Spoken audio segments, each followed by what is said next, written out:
tapping. Yeah, that's right. Good morning, everybody. Welcome to Sonoran Living. I'm Susan Casper. And I'm Terry Olette, and thank you for making us part of your day. We are continuing our series and our partnership with Sanderson Ford, where we honor our local military veterans who continue to give back to the community. Today, we honor our final honoree in our Sanderson Salutes veterans. He was just 18 years old when he was drafted as a member of the United States Army in 1967. And at that young age, Jerry Prentice was deployed to Vietnam and found himself right in the middle of the Tet Offensive. After spending a year in combat, Jerry returned home to hatred and as a changed young man. His goal now is to make sure that every soldier that comes home is welcomed and every soldier who struggles knows there is someone who cares. I got there just in time for Tet of '68. I was in a little air base right next to the Cambodian border, and for the first 4 months we were there, we lived in a bunker because of all the incoming rounds of rockets and mortars and stuff we had. I was a sheet metal repair person. I worked on that, and sometimes when they needed help, I would fly gunner on a Chinook helicopter. We did what we had to do. And that's because the guys had to fly so many long hours. They were in the air constantly, and they just get wore out. And so we'd replace them for days at a time and fly and do it. You just did your job, and that's whatever it was, you did your job. My country needed me, and I went. And that's what I feel that veteran is someone he was called on by his country to help his country, and that's what we did. My father did it, my uncle's done it, and as a true patriot, that's what you do. Coming home was a nightmare. It wasn't a very popular war. There was a lot of things going on stateside, and when we landed at the airport, there was so much demonstrations going on that I just went into the restroom and took my uniform off and put civilian clothes on and tried to make my way out of the airport. I think the Vietnam veterans, back when we came home in such a bad way that we said it would never happen again to any other group of young men coming home. And so when they come home, we go to the airports, we go wherever we need to go to honor them, so they don't feel lost and have a bad experience coming home. It should be a welcome home. And Jerry's not alone. He's part of a community that feels the same way.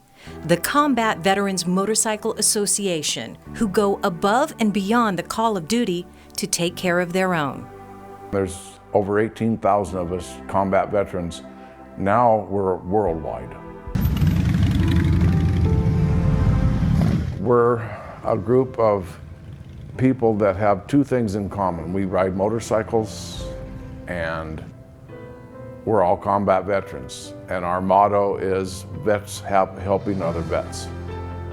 Our fiscal year runs from May to May, and our charities last year from the Combat Veterans Motorcycle Association was just under $192,000. And there's still a lot of survivor's guilt. Why did I make it and the guy next to me didn't? Why is his name on the wall and mine isn't? So when I have a chance to go honor a veteran at the National Cemetery after they've passed, I ride with the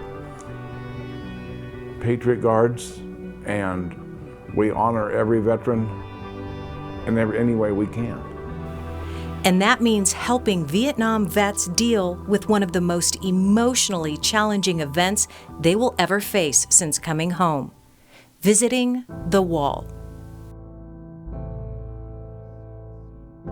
Now that I've been to the wall, I can help somebody that's having the same problem that I did make it to the wall so they can get rid of some of their grief.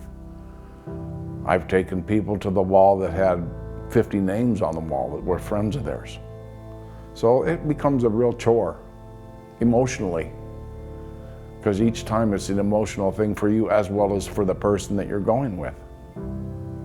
The traveling wall It's a very sacred place that I get. Sorry. It's just a hard place to go to because there's just so many people and so many names that really didn't have any right to be there. And if we didn't have to come home in such a hard way, it wouldn't be so bad. It's healing to go because at some point you have to get that out of your system. Otherwise, you go crazy. But it does remind you, and it does make you think about what went on while you were over there. People go to war just too young. I've not done my duty yet. There's still, when you enlist in the service, when the day you're discharged, you're never relieved of your oath of duty. You're still, as far as I'm concerned, you're still in the military. You just don't have to serve actively anymore.